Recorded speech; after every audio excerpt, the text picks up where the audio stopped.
Good day everyone. Today our topic is money laundering. Money laundering continues to be a major challenge for financial institutions and regulators around the world. In recent years, the Philippines has become a hotspot for high-profile cases revealing serious weaknesses in our financial system. From military corruption, cyber haste, to drug-related corporate fraud, these cases show the growing sophistication of the financial crime. One of the earliest and the most shocking examples happened in 2004. The scandal involving Major General Carlos Garcia of the Armed Forces of the Philippines. This case, known as the Game of the Generals, exposed how a top military official embezzled millions of pesos in public funds and laundered the money through real estate purchases, foreign bank accounts, and assets hidden under his family's name. The Garcia scandal revealed severe money laundering tactics. It includes misusing public funds for personal enrichment, hiding illegal wealth under family names, and using the banking system to move large sums of monies undetected. The Anti-Money Laundering Council investigated and found millions in unexplained wealth. However, legal loopholes and a slow judicial process made it difficult to secure a conviction and recover the stolen funds. So the case also showed major violations of essential financial judgment management and government's principles. This includes accountability in military funds, where government governed for personal gain, transparency, assets were hidden in foreign accounts, and uncleared properties. Next will be the integrity. Garcia broke ethical standards expected for government officials. Other principles were also ignored. Proper use of public funds. Government money was used for personal purposes. Internal control and risk management.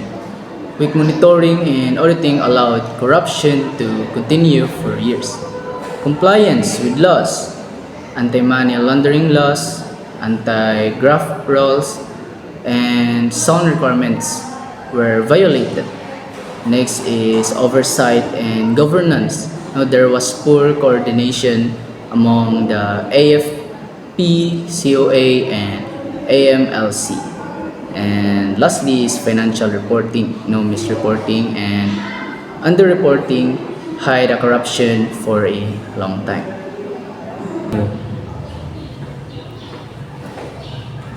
So what could have been prevented this scandal?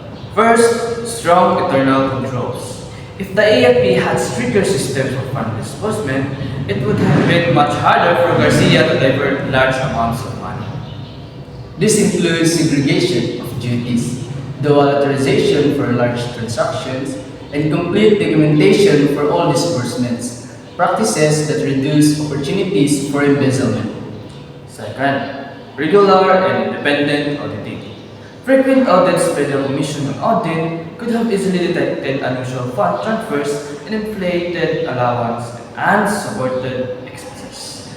Third, effective risk management, identifying high-risk areas such as discretionary military funds would have pushed the AFP toward tighter monitoring and supervision.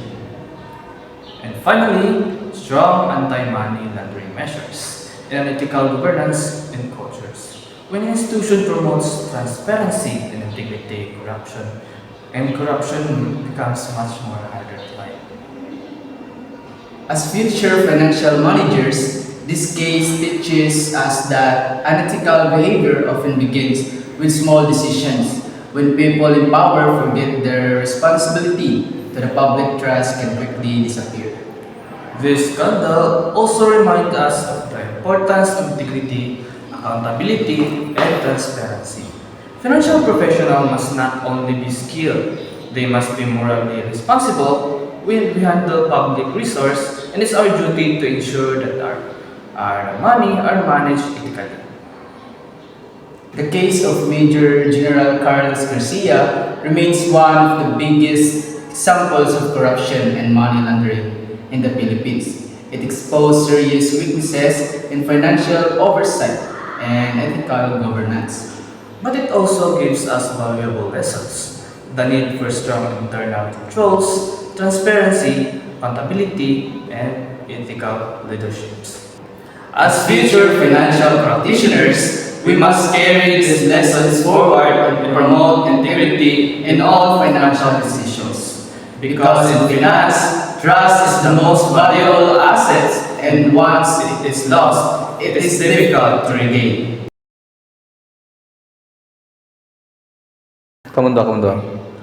As future financial practitioners, we must carry these lessons forward and promote